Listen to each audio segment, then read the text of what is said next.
question and answers, and so it will be an open discussion. And one last thing, during our session, you will find QR codes in the slides. So please prepare your phones and cameras to scan those codes to answer the questions and take the survey. Thank you so much, and I hope you have fun with it. Over to you, Amel. Thank you, Rana. It's a delight to be able to have the chance to talk to everybody today. My name is Amal Saad. I'm the Managing Director of Wide Impact. Just to remind you what Rana said, we'll be here for around 60 minutes. This is not just for information. Now, currently with AI, if you just put, please be my coach and teach me about crisis management, it will give you more information than we could ever in 60 minutes. But I am sure you are wondering, what are others doing about crisis? I'm in a crisis. How are others handling it? And so today we'll facilitate a conversation for all of us about crisis management, what we're doing, and maybe it will leave you with some ideas of what you could do in order to build better organizational resilience in the face of what seems to be ongoing crisis.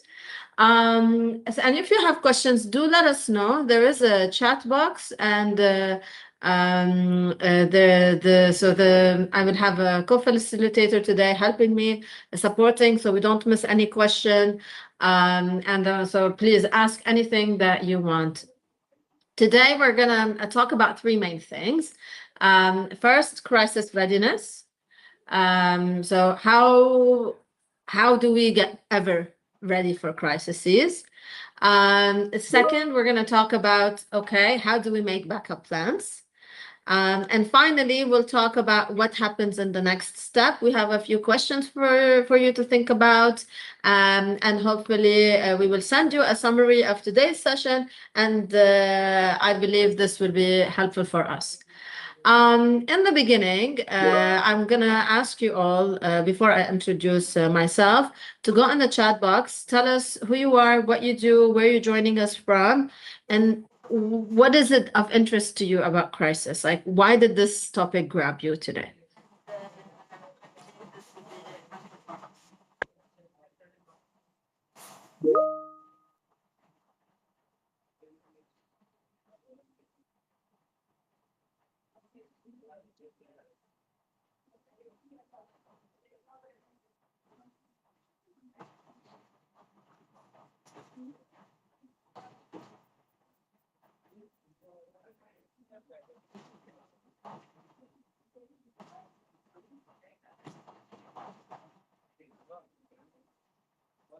All eyes are on the chat box.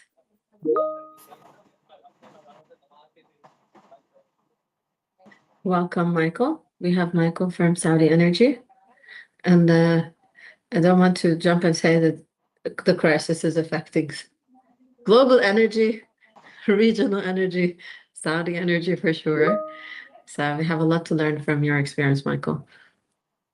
Christina from Lightshine Energy Abu Dhabi, also from energy, also a lot to learn as well from you, Christina. Thank you for joining us. When you get a minute also, once you've introduced yourself, tell us also what about crisis grabbed your attention. If you could explore one topic or one thing today, what would it be?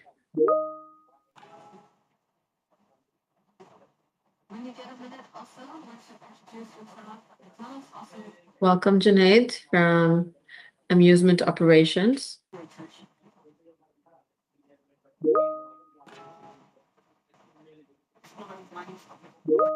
Welcome, Fiza.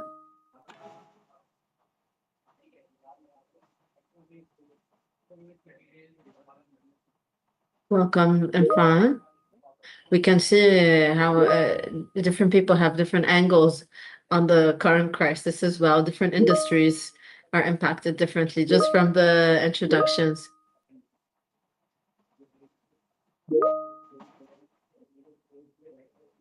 Welcome, Ibrahim.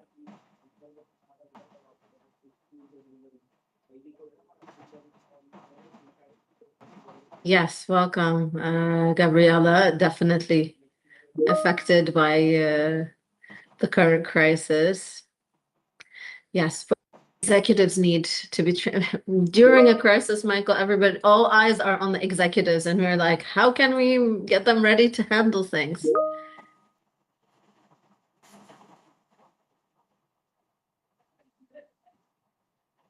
Mohammed Al-Amri from ex-SABIC. Also, we can imagine all the petrochemical energy-related industries are quite affected by the situation.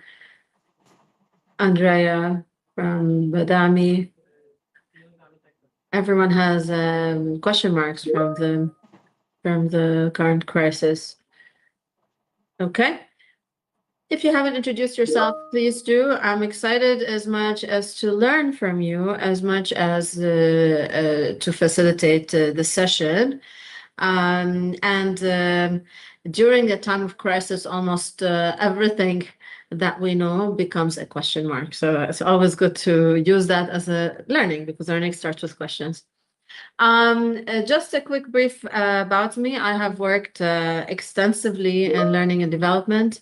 I hold an MBA in business excellence, and just to link it to crisis, sometimes we're like, "Ugh, we have a crisis. Oh no!" Like as if business is only done in good days. So I think a big part of what we want to do is use our what we know about management and leadership and business in order to manage through difficult times, all times. And so learning, I believe, is the way to manage through any times. Today, also co-facilitating with me is Dr. Salam Slim. I'm gonna let her introduce herself just so that you know who's our co-facilitator. So later, when she brings in questions or insights, you are not surprised where it's coming from. Go ahead, Dr. Salam. Hello, everybody. Nice to see you all and have you all among this webinar. And hopefully we will see you again and again as we will continue conducting a monthly webinar related to topics that I hope will interest all and benefit for all. I'm Dr. Salam Slim, the training manager at White Impact. At the same time, I'm a holder of PhD in International Affairs from Cambridge University. I've been training for the past 30 years. Delivering training courses across most countries in the Arab world, and I have covered several leadership and management soft skills training courses, and I am here excited to cover this topic, crisis management, at this time mainly among you. So let's dive in. Let's get to know what's crisis and how to handle it, mainly when we know that we're never prepared for any crisis. It hit us out of surprise, as if, hello, this is the crisis. What would you do? So let's know what to do with Ms. Amal Saad. Back to you, Amal. Thank you, Dr. Salam. And I'm going to say, despite your PhD being in international relations, no politics will be discussed today. Yeah, definitely. And no international relations. Let me emphasize that it was international relationship emphasized on leadership and organizational structure. So politics aside, leadership and organizational structure on the go. As a first step, let's start by talking about crisis readiness. Here's a question to you. What was the worst crisis you've seen so far? Some of us have had longer careers, some of us are in the middle, and some of us just starting. How did you cope and what did you learn? To hear from you a bit, and we want to capture this, what I'd like you to do is to scan the QR code. Also, the link to this question is in the chat box. And what we'd like you to do is to go on a leg and start thinking about what has been the worst crisis that you've seen and what allowed you to handle it. Ms. Amal, can we mention if it has to be professionally or personally, or they can mix any question, any answer that hits their mind? Well, I'm going to say professional. So here we're going to talk about crisis readiness for businesses, HR as well specifically. So please prepare, talk about your work experience here. I'm too scared to handle personal crisis in a session like this.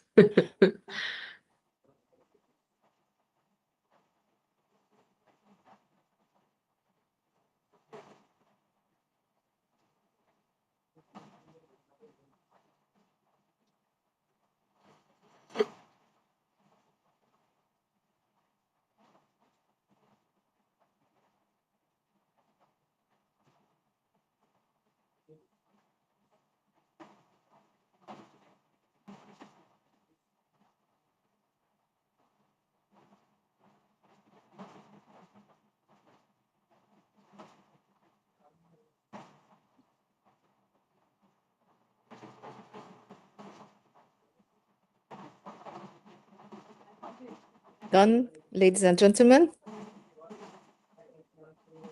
Or do you need more time?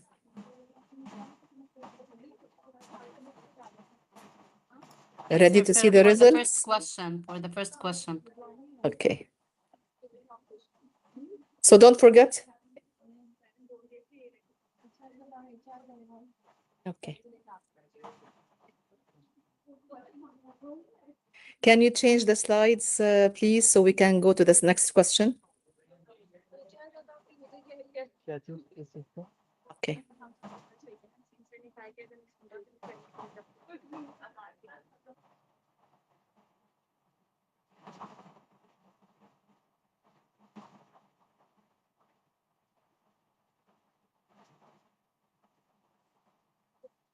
अभी कर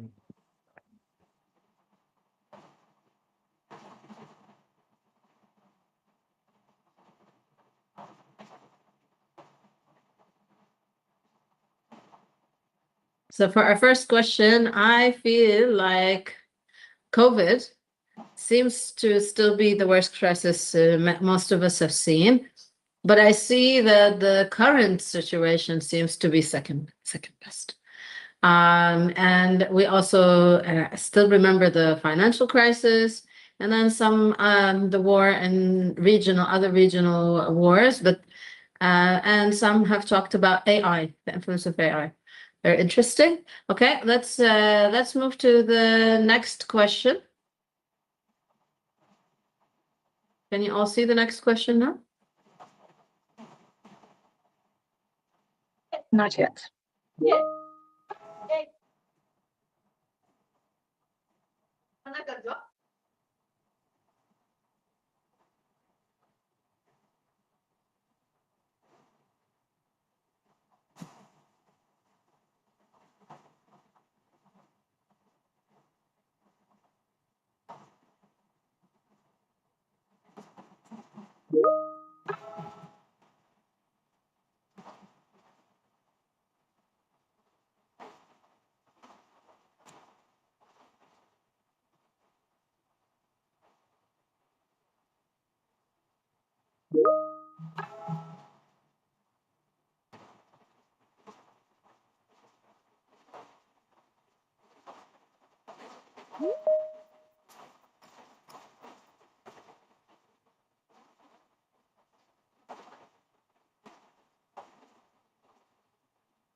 In the meantime, I also want to say welcome to Ashit as well, who's coming.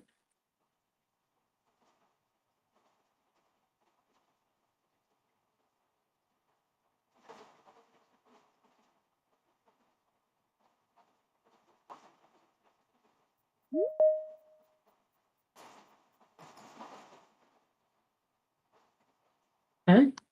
And now we see some of the how did we cope? Two people said patience. Okay. And some talked about different strategies that we employed, like emergency funds, moving to remote work to adapt to different situations, finding new suppliers, planning and communication, and upgrading skills. And let's just all answer very quickly. What have we learned from COVID, if it was possible for us to learn?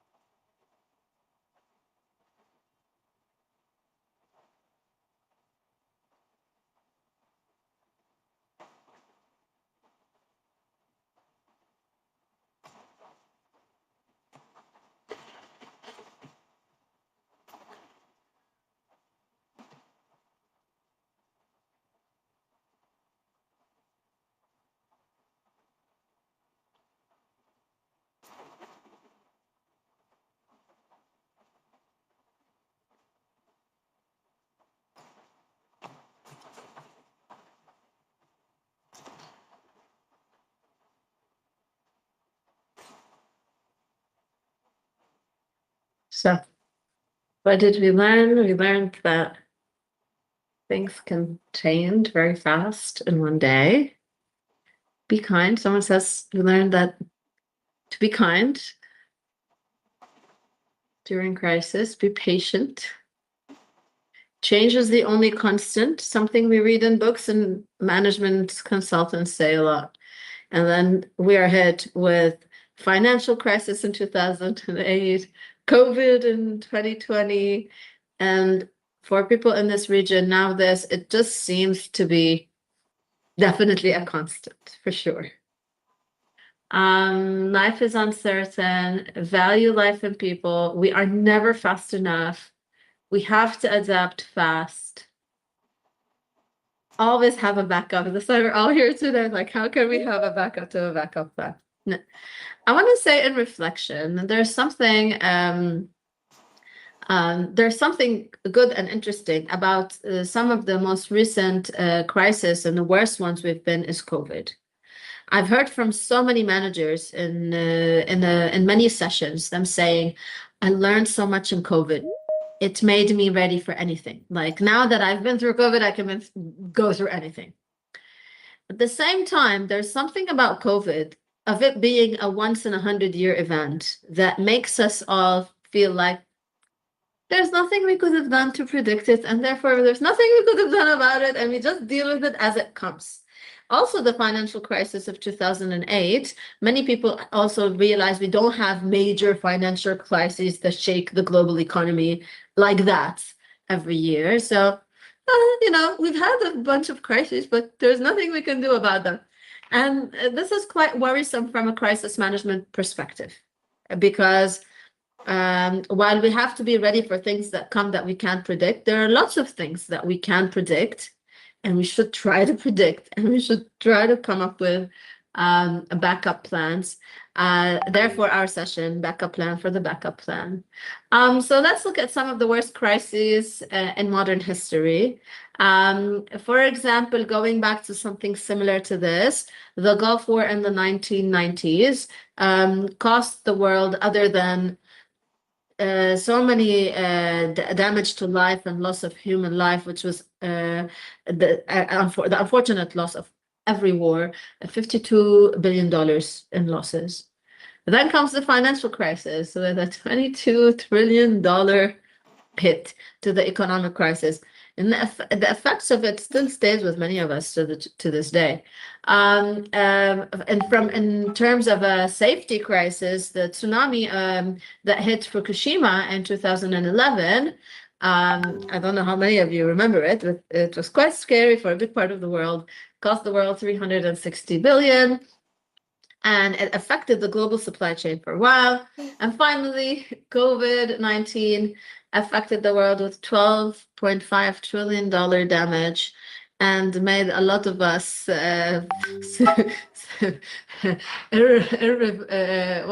damaged for life, with so much lockdowns and social distancing.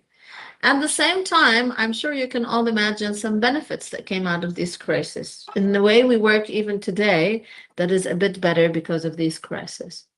So when we look and we ask people, what is a crisis and how do you describe it? People say things like, it's chaotic, it's uncontrollable, it's unexpected, it's a shock, it makes us panic, etc. Dr. Salam, what is the word that comes to your mind when it comes to crisis? To me, panic. A panic mode on all the time.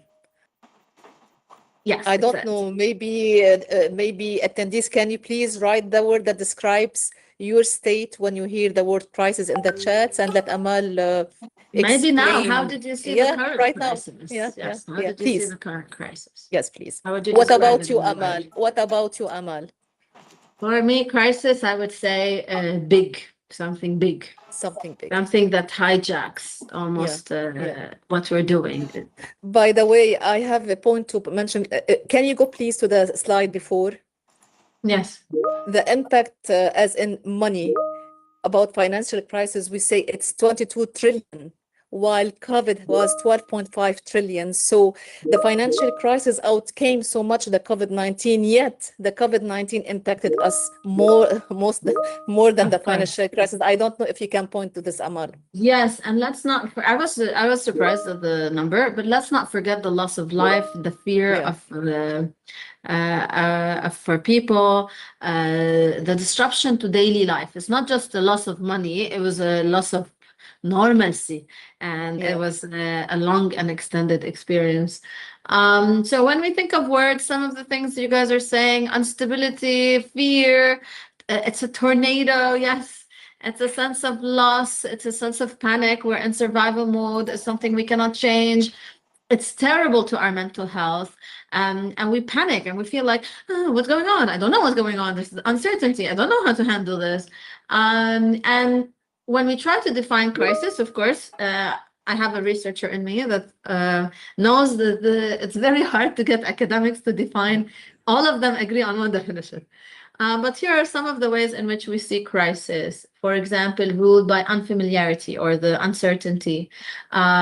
It's high stakes, it's urgent, and affects your viability. If we summarize it, we will say a crisis has the following four criteria. It threatens your viability. If you're a business, there is a risk you will not survive this. 2, it's unexpected and disruptive. In some ways, you didn't see it coming, or you didn't see it will be that big, or it disrupts you so significantly. 3, it's a big time pressure and you don't have a lot of information, which makes it uncertain. And finally, the damage is severe. So severe you cannot survive. And so when we look at these criteria, let's play a quick game and look at some examples, and you guys vote if it's a crisis or not. So if you type C, if this is a crisis, you type N if this is not a crisis in your opinion, okay? Let's take, and I'm remind you of the criteria. Let's take, for example, the Deepwater Horizon accident, which happened in 2010. It was one of the biggest environmental and oil and gas disasters in modern history, killed 11 people, dumped unbelievable amounts of oil in the water. It cost BP $65 billion in damages and damaged their reputations. And okay, some people are saying C. Does anyone argue that it's not a crisis? I doubt. So this is definitely, while it's a safety incident, it's a mistake, and it was caused internally, it unfolded into a crisis, okay? Even affected people and communities, and it's terrible. I only have one word to say about this. Okay, next. I don't know if you remember, a few years back, there was an outage in Meta, and for 6 hours, everything was offline. 305 billion users were locked out. Employees couldn't enter buildings, and $60 million were lost in revenue. Is this a crisis or no? To influencers, it is crisis. To people who You're an live on social influencer. media. I cannot post my video. Who will like it 60 today? millions, 60 millions in a few hours. Isn't that an indicator that it is a crisis? I would agree with most of the people that even for Facebook, I doubt that this is a crisis, okay? In the long run. Maybe in the minute, it felt like a crisis. Next, let's look at this example. What about the CrowdStrike outage? Again, there's the largest IT outage. This was 2 years ago when Windows crashed. 8.5 million devices crashed. Flights were canceled. I don't know if you remember, people were stranded in airports around the world. They couldn't fly. Banks were stuck. Hospitals were stuck. All systems, even emergency systems, were stuck. Okay. Some people are calling this a crisis, whereas when we looked at the Facebook example, it wasn't.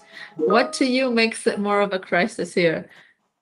I was delayed trying to get to a training for SABIC in the US, so it was a crisis for me. You were stuck in an airport somewhere. Yes, flights got canceled here. And if I venture a guess, I think the impact here is so big. Whereas the impact in the Facebook example was only on Facebook. Whereas here, while it was short in duration, it affected so many systems globally that we now like, okay, no, this was a crisis, no matter how short-lived. Last but not least, I would venture here though, the threat to viability of the business, not so much. So in some ways a crisis, some ways not so much. Last but not least, in 2017, the United Airlines had an incident where they dragged a passenger off the plane. I don't know if you remember this. It went so viral that the stocks of United Airlines dropped $1 billion in one day. Would you consider that a crisis or not a crisis? Someone's like, no one cared, not a crisis, not a crisis. Okay. Maybe to here the I- airline, it was a crisis. Imagine $1 billion lost. So Yes, money as I if would- it is not a factor, or is it a factor, Amal? Can we clear this point here? I also want to venture here a reflection that when we call things crisis in businesses, sometimes we have the customers are happy it's a crisis. We use the term crisis almost for everything. Mm. And this means when we sometimes talk about crisis readiness and crisis planning, we're just talking about normal processes and systems. Yeah, it's very important to define what we mean by crisis, because the amount of planning that actual crisis management requires is not something you can do for a day-to-day risk. Yeah, so this is definitely an incident, definitely an unpleasant situation. Was it really going to disrupt the whole business of United Airlines, that they have no business anymore? I doubt. Reputation, probably. So I don't see it as big as a crisis, for example, even as Deepwater Horizon. And I see a sheet saying all these crisis scenarios depend upon us if it affects us. If it doesn't, then it's not a crisis. And Mohammed is saying, if it doesn't affect me, it is not a crisis. Also, it can be a crisis for some people and not a crisis for others, for sure. For example, currently, if you're in this part of the world, you are in a crisis. Other parts of the world, maybe not so much. Like, yes, prices rising is going to affect them, but not so much that the whole business model is disrupted, that they consider themselves in real crisis. Rana, go ahead. Can we also say that even COVID was like known as a crisis worldwide, but for some businesses it was like, for example, those who are selling sanitizers or medical masks, like for them it was their booming business and it wasn't a crisis for their business. Opportunity, as an opportunity from a crisis. Opportunities, absolutely. Companies like Amazon and other major tech companies made tremendous gains during COVID, and they were thriving. So it's not, whereas when we had the dot-com bubble burst, when there was a crisis in the IT industry early in the late 90s, this did not affect a lot of other industries. It just affected the stock market for sure, but it is oriented in your business, in your industry. And from what I see from your introductions, everybody's affected. Currently, we are all in a crisis, unfortunately. I'm not going to ask, are we in crisis? Definitely. And this is what we see about crisis management, because in the first, I don't know for you, raise your hand if you experience this. The first few days, there's a little bit of a disbelief. And because of 2024, you were like, okay, this is going to go away. I'm not sure this is going to really be a crisis. It's going to be like 1 day, 2 days, 3 days. And then it's like 1 week. And then someone's like, before it's going to end. And now we are all sure we are in a crisis. Yes, yes. Where is the panic factor in this? When do we get panicked? Once you realize there's no escape, it's a crisis, it's happening. Okay. And so let's talk a little bit about backup plans. What I want to say is, once you have a crisis that you know for sure there's a need for a backup plan. Andrea, do you want to say something? Go ahead. No, I think it just from the crisis. Yes, was you stressing also out. you also now So, realize you're in a crisis. I was in during the disbelief for a crisis. week, but after that I realized that it's not no joke. Yes, it's no joke. So let's talk a little bit about crisis management and backup plans, because we say, okay, we should have a backup plan. Do you have a backup plan? We want to talk, what are backup plans? When do we make them? When is the time to have a backup plan? Who makes them and applies them and runs them? Why do we need them and how do we do them? And we'll talk about the how, the last chunk of the session. Let's start with what is a backup plan. So a backup plan has many names, okay? But basically it is the path I take if my original path fails. It is the,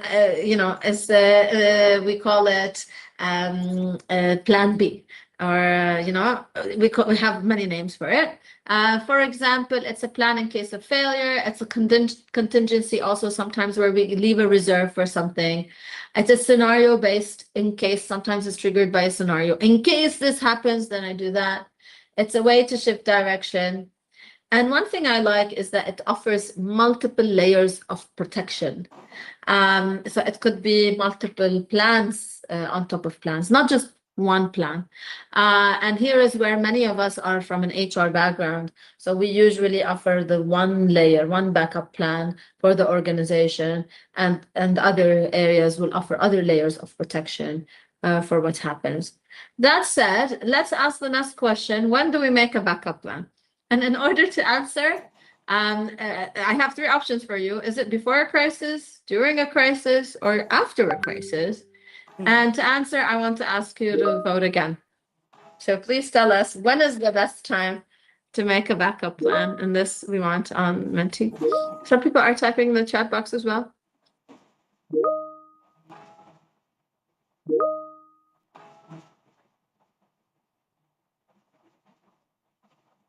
Shall we answer in the ultimate scenarios, or during imaginary scenarios, or real life? So in your in opinion, real life, in real life we do like that, but in the ultimate real thing we have to do this. What shall we answer? Ideally? Yes, ideally. What do you think? Yeah. Okay.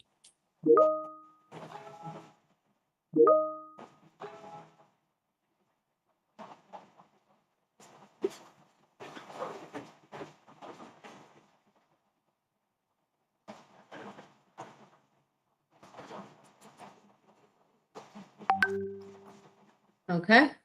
So far, a large number of you are saying the best time to make a backup plan is before the crisis. Amazing.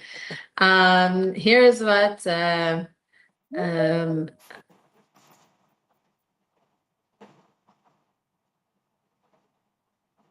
here's what I want to say a few things about this, and what I want to say is, if there was an option to say all of them, I would say yes, probably. We need to make a backup plan before, but sometimes there are risks we're not aware of. So if those unfold, like the pandemic, realistically, we didn't know. Many people, this was not on their radar, and so therefore during the crisis is also a time to make a backup plan. And also if new insights come and new inputs come, you've got to change your backup plan. And finally, the thing that I think many of us forgot, we closed COVID chapter. Many of us went back to pre-COVID time. So we go through something and then we don't make the backup plan for in case it happens again. And so therefore, I think we should do it all the time, but definitely before, otherwise it's not called a backup plan. Next, let's talk about who makes and applies a backup plan. And here, what I'd like you to do is to put in the chat box, who do you think is responsible for making backup plans? Is it the dedicated crisis management teams? Is it the strategy team or whoever makes the strategy? Is it the senior leadership team? Is it everyone? Okay, some people are saying everyone. Some people are saying B. Some people are saying Strategy, senior leadership team, everyone, crisis management team. Okay.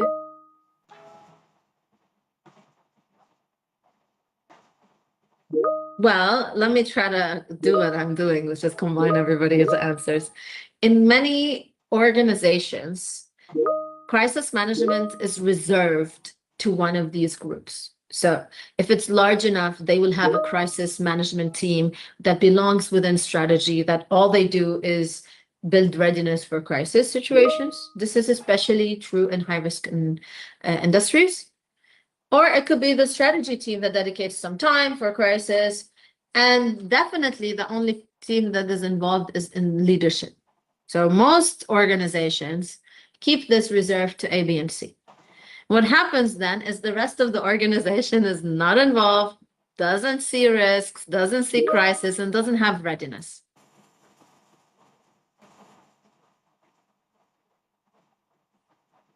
And therefore, when it comes time to apply crisis management, you don't have enough readiness, people are not involved. We also don't see the picture very well from all the levels. So I definitely would say it is the responsibility of people in charge, but the more they have engaged with people to make the backup plans and to implement them, the more resilient your plan will be. It's imagine if, let's say, you are an emergency room doctor and you set the plan in case we have an emergency, this is what we will do, but you never brief the nurses, you never ask them, you never talk to all the other jobs. Okay, then you will have a crisis, but nobody else is ready for it. And what you might put in the plan, what might not be accurate for the way your emergency room works. Now let's talk about, I forgot that there was a vote there. Why do we need a backup plan? And here, a lot of us assume that, okay, planning is good, but crisis management can take a lot of time to do. And here's what we see. We see that once you have a plan, you are, even though the crisis is unpredictable, but you've thought about it once, you feel more prepared. No matter what the shock comes, you are shocked, but you are prepared. Allow me to give an example as a mom. When the second child comes, it's almost like you don't get triggered. If the first child walks and falls, you're like, ah, ah. If they cut their finger, the tiniest cut, you'll be like, oh my God, what am I gonna do? If they have a fever. When the second child comes, you have almost no reaction. Not because it's not scary or unpredictable. You cannot predict when your child will fall, but you are ready because you almost have thought about it. You have seen it before. And that's what happens when we have crisis planning. We deal with things without panic. Now, what is the reality? The reality is 90% of businesses that don't have a crisis management plan fail after facing a disaster. We saw it happen in all the recent crises. Companies can fail, not just small companies, big companies. Remember in the financial crisis, the American government had to bail some of the largest banks in the world. This is not small companies that are not having these plans. And 51% of companies globally don't have backup plans, actually, and don't update them well enough. However, when we have continuity plans, we are 2.5 times more likely to succeed and to react and to continue. So we can see the value. It's not just in our head that we think it. We can see the value from real examples. So let me ask you first as well whether you have a backup plan or not. Before I tell you of the 5-step plan of building a crisis management plan, which we will work on. And so what I want you to do is to think whether you have a backup plan. And the next thing we're going to vote on is whether it's covered in any form the current situation. And in order to do this, I want you to go again on the Menti. If you were scan the code, you will get the question. And I want you to answer currently in your organization, did you have a backup plan?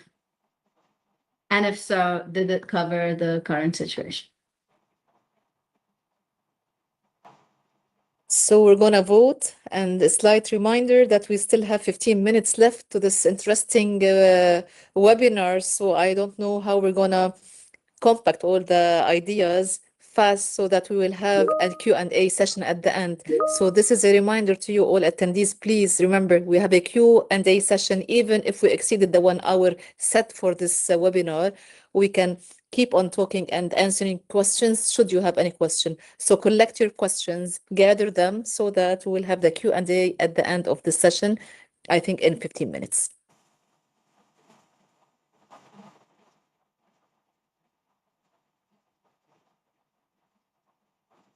Once you finish from the first question, please answer whether it covers today's situation.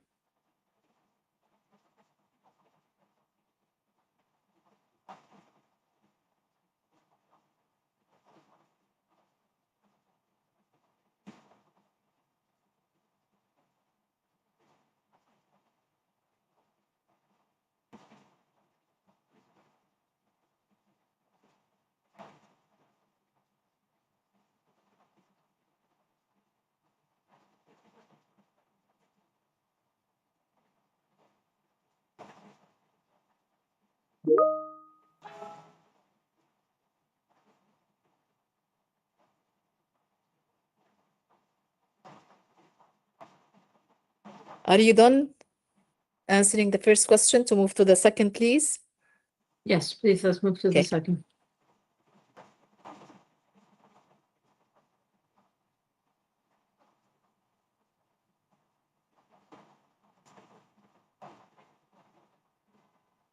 So 7 out of 17 have a backup plan, and 10 of us say no, we don't. Amazing. Okay. That's less than 50%. Yeah. 1% having a backup plan is something to point to, knowing that most forgot this as persons or as companies. Yes. And Yeah. whether it covers today's situation, I don't know if the question is appearing in Menti. I see some people said yes in the chat. Some people not so much.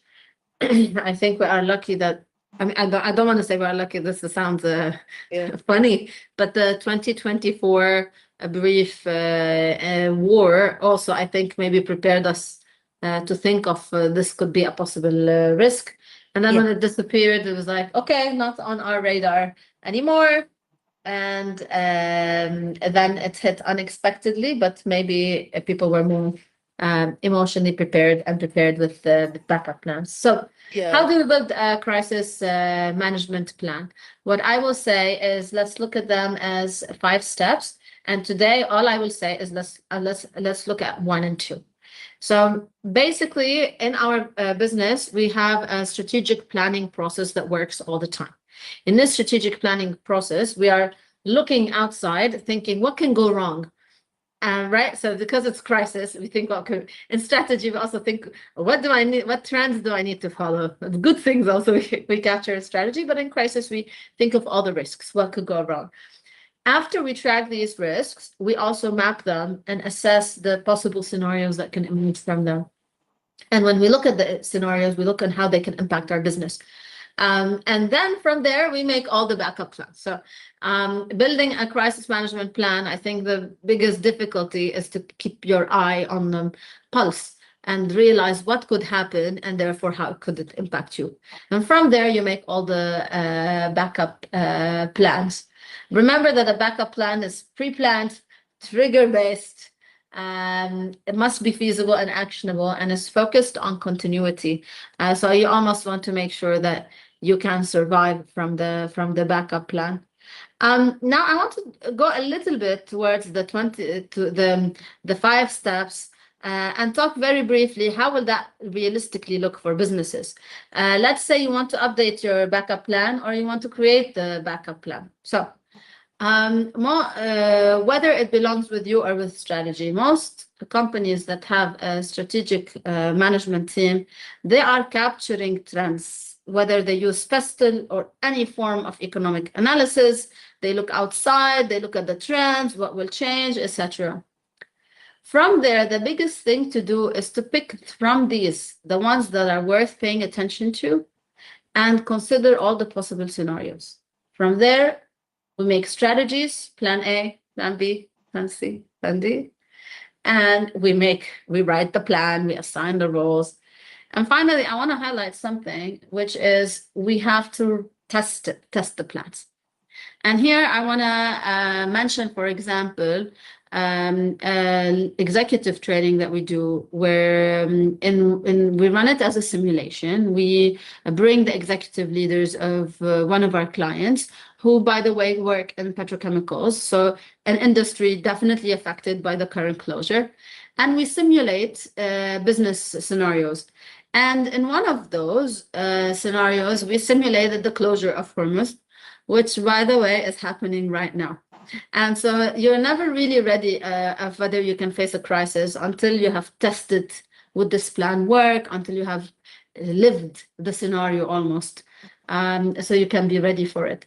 And that's what good crisis management does. It's not just, oh, I wrote a plan, it's somewhere in my folders, let me look for it. It's not a plan if it's written.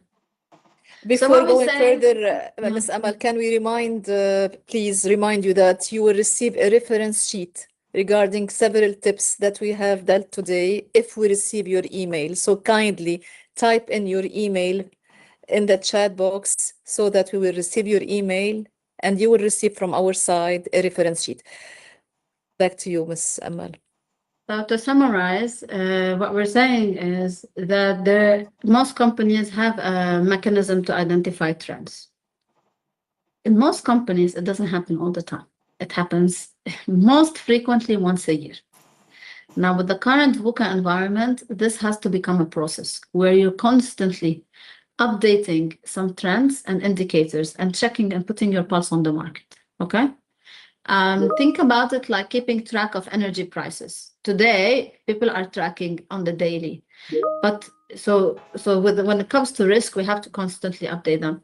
So you build some kind of a dashboard to track the indicators. And while I looked for just a picture to demonstrate what the dashboard will be, I want to say that most often we are tracking internal indicators, but not so much external indicators. And with the VUCA environment that we're in, it's highly recommended that we have a way to capture data from the market and therefore have a better accuracy when we predict the likelihood of something to turn into a crisis, right? Instead of just assuming it will happen or not. Now, what you do after you look at all of these trends, you will identify a few of them that are very significant for you. Like tomorrow, if they change the tax regulation, which is illegal or and has economic effects, it's not going to turn into a crisis. Not going to affect me so much. But tomorrow, if they change some specific thing, like if there's a geopolitical conflict, it's going to affect me. So I take these small trends here that I need to focus on, and I turn them into scenarios. How do I do this? I was going to say quickly, and then maybe we do another session where we explore scenario planning with different examples. What I will do is I will take the trend and I will track its probability. Okay, what's the likelihood of it happening? Is it going to happen tomorrow? Is it going to happen in 5 years? That changes the probability. And is it going to happen at all? Next, I also will see how much it will impact my business. From here, 4 scenarios will happen. Scenario number 1, it's low probability and low impact. So even if it happens, I don't have to worry about it. We call it like flash in the pan. It's like, it will pass. And here, what you do, if in the possibility of this will happen, you will mostly need to refresh. Think about this, refresh your business, update something, react quickly. Think, for example, about the Suez Canal. When the disruption happened at the time, yes, it affected the economy for a week. But who is thinking of the Suez Canal now? Nobody. So they make backup plans, they react to it quickly. Or think about trends like Google Glass. It's a hype. But are we really changing the way we work because of Google Glass? No. Are we changing it because of AI? Yes. So that's the difference between something that we have to prepare for and something we don't. Next, we could have a low probability event become a major disruption. Can you think of an example? Something you don't predict, you don't think it will happen, but it will change everything.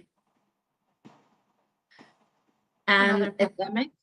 another pandemic, so something like COVID. So most airlines had to do a major restructure after COVID, like the whole, so many people fired, so much changes because they couldn't see it coming, but once it came, it's unstoppable.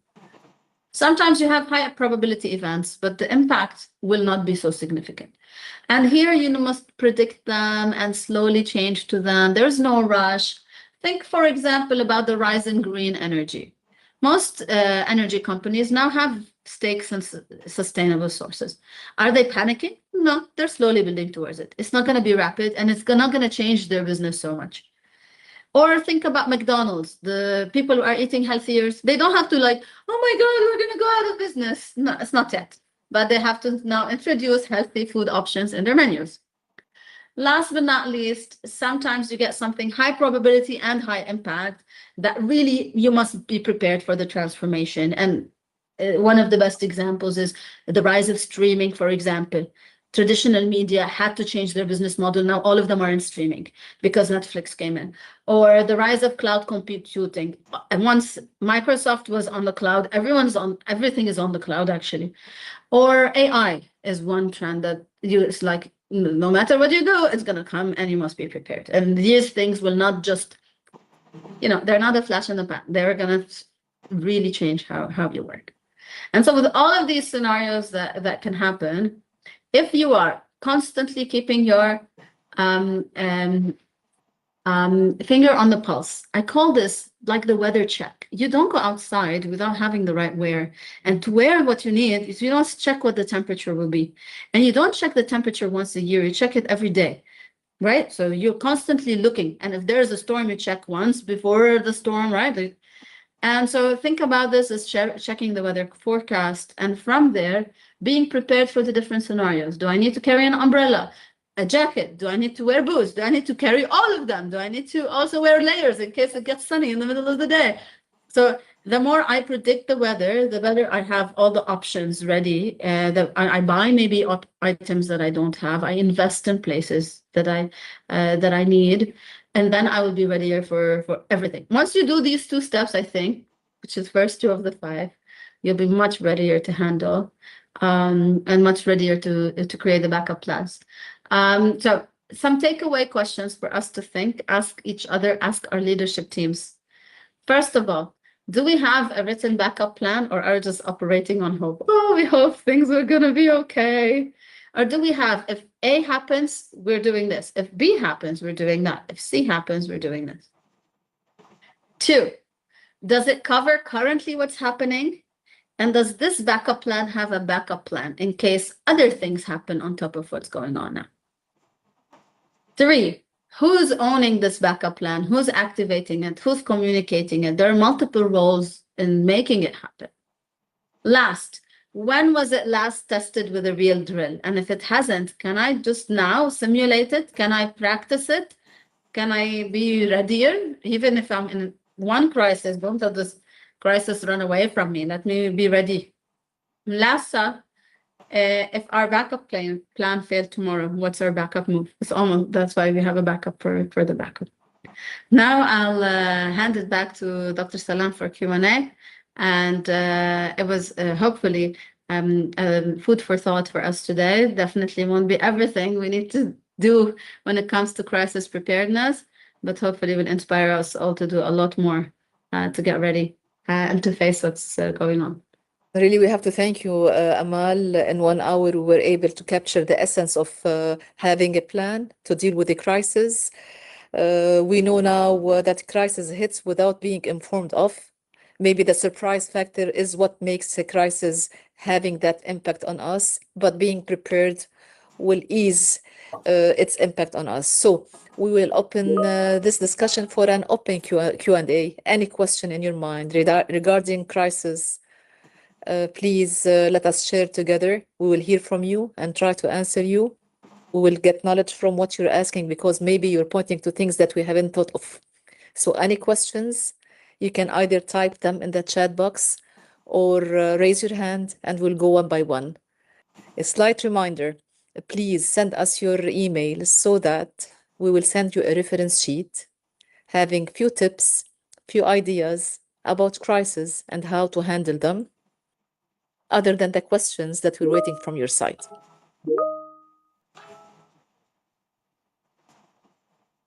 And here we go, Mr. Rodriguez. Can we hear you, please? Let's hear from Mr. Rodriguez. Oh, let me see who's... Any raised hands? Okay. Miss Andrea or Mr. Andrea? Yeah, Miss, thank you. Miss Andrea. Yeah. So we talked about preparing for a crisis, and we have Yeah. so many examples, right? We have COVID as a crisis. We had the war recently, which we are still in a crisis. So all of these things never happened before, right? In Yeah. our region. So when we talk about COVID, we never experienced something like COVID before, but we have to be prepared for a crisis. So if we don't know what's the crisis, how we prepare for it, like we need to have a plan, obviously, but based on what? We just have a crisis plan in case of multiple scenarios we put up for it. And then if the crisis comes, we are prepared. Now, obviously, we can be prepared for another COVID or for another situation that because we've been through it, right? But before that, how we can prepare for something that's unknown. Yeah. Yes, I love the question, Andrea, because we're thinking, okay, what if it's completely unprecedented? And if you remember when I asked what was the biggest crisis you've seen, I reflected and said one of the most difficult things that COVID has left us with, that we think because COVID was unpredictable, we cannot really prepare for any crisis. Whereas some people during COVID were going to the last, like one of my closest friends works for the WHO. If you ask them, it wasn't unpredictable and they know what to do because they deal with pandemics of all kind all the time. They know protocols, they are prepared for it. The rest of us never even crossed our mind. But so it's a shock for us and we don't have that readiness, but they have their protocols. I would say this applies to almost all situations. We have never seen a pandemic. The world has seen a pandemic and some people maybe. So we can learn from that. The same thing for a war. Yes, this region, fortunately, has not seen it at this level in the modern time. But as I showed in the slides, there was an Iraq-Kuwait war, so there was a Gulf War before. How did that impact business? There are regional conflicts in recent times or other situations. How do we react to that? So one thing we can do is we can go and try to learn. It won't be 100% identical, but learning is the key word to see what happened in other scenarios, to predict what could happen here and what we could react with. Does that make sense? All I right, think, thank you. yeah, I think Amal, today you covered what's crisis and the frameworks that we can identify a crisis and how to do or what to do during a crisis. Maybe we advise all to join our social media where you will find certain tips of how to do during that kind of a crisis.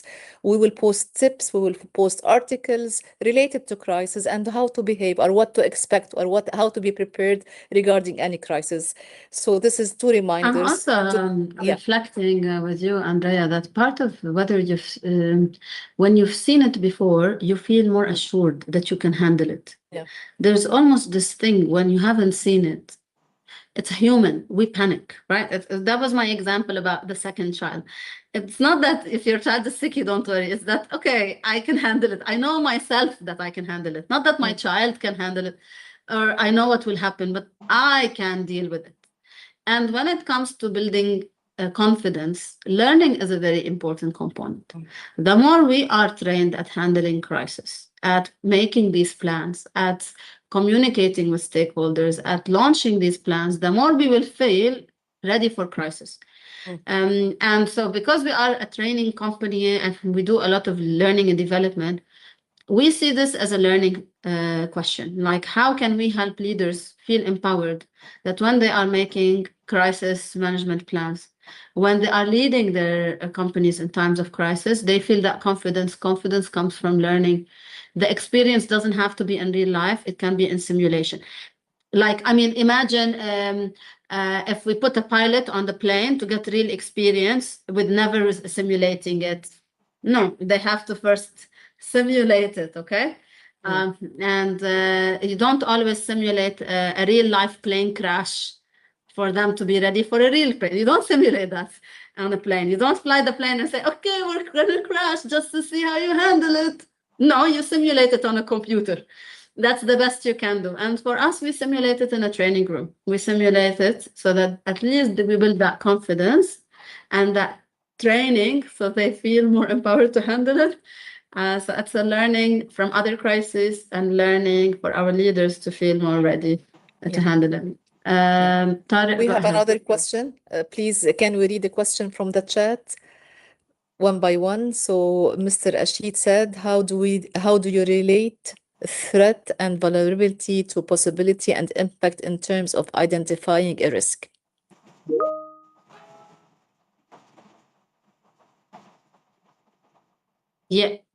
Yes. What I would say is in risk management, there are lots of matrices that look like the matrix we showed today. And all of them align risks in different ways. And now what I would say is what we use today for scenario planning also captures positive trends as well. So it's done in strategic management to also predict possible scenarios, not all of them crisis scenarios. And so if we're looking only in risk management, we will see more vulnerability, probability, but they are the same. If I'm using neutral terms, I will say probability and impact. If I'm using risk management language, I will say probability, vulnerability. What's the impact because I am not prepared, because I am vulnerable to this threat. But all will help me identify what is the most, where do my threats or the risks, where do they fall? But very similar, I think, Ashit, in case you've noticed. We have another question from Mr. Ashid, but let's hear from Mr. Tariq, and then we'll get back to Ashid. Yes. First of Mr. all, Tariq. thank you for this webinar. It was great, really. I have some comments here because most of the time when a crisis comes or people prepare for the crisis, they think about making plan and mitigations plan for the worst case. While other people, they are looking at the opportunities because during the crisis, there is a lot of big come up. And if you are not ready to take and capture this peak, then you're gonna lose the economic people. They said the second chance lost. So our plan in the crisis should look more also or equivalent at least with the opportunities that will be raised. Because, for example, if we think about the people who's producing the sanitizer during the COVID, their business is very normal, really. But during COVID, I don't think if they have the ability to create another COVID, they will do just to take the peak that come up at that time. Yeah. So when we have a crisis, I think the way we should think, okay, what can I get from this crisis? Not how can I avoid? Because it's happened, really. And then we will try, because crisis usually open a new business, open a new way of thinking, open a new challenge. There is a challenge come up. People, they are afraid, so they will be accept for something that they will never accept before, and so on. So this is my comments here. Yeah, it is valid, Amal, Mr. Tariq, it is valid. And maybe when we go from the mindset of surviving mode, maybe we might reach what you're thinking of. Back to you, Yes, Amal. Can you answer and this? remember, one of the things we said, what is a crisis trigger in people? And one of the biggest words, if I remember, was something to do with chaos and panic. Yeah. And what happens when we panic? I don't know about you during the time of COVID. Is like we overbuy, we overconsume, we overdo it, we overreact. Basically, when we are in panic, we overreact to everything. And I would venture, even in time of crisis or opportunity, wherever you are in that situation, you can overdo it. For example, during COVID, it was great for the tech companies, but they also overhired. And then 2 years later, they overfired. And with that, they left a very difficult mark on their employer brand. So we talk about how can we be prepared without overdoing it. The same thing now. You might have a crisis and you start firing people immediately. And then when it upturns, you find yourself at a loss of talent. So good backup plans have scenarios and have you ready for it without over panic, with the slow initiatives that allow you to deal with the situation without this rocking the boat so much that you tip it over. And I think that's a very important thing to remember, that often the human mind, when it's panicky, is we tend to overreact. Yes. Thank you, Mr. Tariq. Back to Mr. Ashit. I don't know if this could be our last question because the floor is still open to receive more Yes. questions. So let's answer the question and say what's the difference between a business continuity plan and a crisis plan? Well, the definition of a crisis management plan or a backup plan is one that ensures your business continuity. In the definition of a crisis, it is something that threatens your viability. So in the moment of crisis, your main focus is to survive. And first you survive, then you do everything else. Like they tell you on an airplane, first you put your oxygen on, then you take care of everybody on. So first you build a continuity plan, and that's a big part of the crisis management. Noha is giving feedback as well. Yes, it seems this is our last question for the day. It's from Yes. Ms. Noha Mubarak. She's asking about change management in time of crisis. Is it easily implemented because of the resistance is less? This is a reflection that many of us have, that during the Yeah. times of COVID, because of this fear that we all had, we also were more compliant, right? So if our manager said, we need to do this now because nobody argued, nobody discussed, everybody just did. Now, I will agree, Noha, that things change fast, but I will also argue that sustained level of fear and stress is not good in general. It can lead to more panic, it can lead to more risk in other things, and it's definitely not always the best recipe for growth. But what do crises do to us? They give us urgency that almost businesses find very hard to create without there being a bad guy, and the crisis makes a very good bad guy. I don't know about you, but if there's a client asking for something, you deliver it much faster because the client asked. So you need a bad guy sometimes, and the crisis can be the bad guy that forces the urgency, that makes you feel like you have to stick together and do it. Change management is easier in some ways. It can be harder in many ways, and many businesses do not survive crisis because they just don't survive it. Sometimes it's hard to change. Sometimes it's really hard to pivot in the right time. I hope this was insightful, useful. We are also keen to hear what you are doing, how you are doing it. I think I leave it to you, Dr. Salam, to officially close, but if some of you want to hang out for 5 or 10 minutes and tell us your reflections, we'd love to hear them. We'd like to hear from you. Any reflection regarding the topic before closing? Hoping to see you next month. Let us see you next month. Before saying that, let's hear from you. Any reflection, any insight, any ideas? So we'd like to thank you. The mechanics of how to do all of this, with getting the data, predicting all of these scenarios, are things we would love to do more sessions if you're interested. Don't forget to tell us what other topics you're interested in. We'd love to bring a real case study, work on it. This is our first webinar in the series, and thanks to all the team that put it together. And I'd love to hear your feedback as well.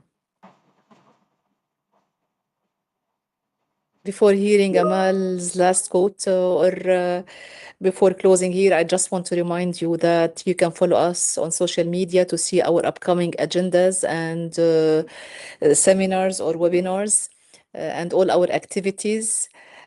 Companies we're serving right now already know our agenda, but for you as individuals, follow us to know our updates. Regarding this webinar, let us make it a community where we meet monthly and learn from each other. Our next topic will be decided by you, hopefully, or by the team, and you will be informed about the next timing and dates. Micro-learning, small things that we can share together and benefit from it is the target of these webinars. So next month, another topic that we can point together and discuss together. Furthermore, before closing this, any last quote from your side, Amal, before closing this and saying thank you for everybody who attended and shared their insights? I would just say, with all that's going on, I really appreciate everybody taking the time to be here today. Sometimes just stepping out and thinking about what we're going through. It's not an easy time for most people. Big decisions being made, impacting not just our businesses and the people we work with, but also our own lives. So I hope this session has helped us all in just thinking about the situation. Definitely, we're not getting into anyone's details, but we're always here to support you. And we see Let's you in start better doing a times, I crisis say. plan.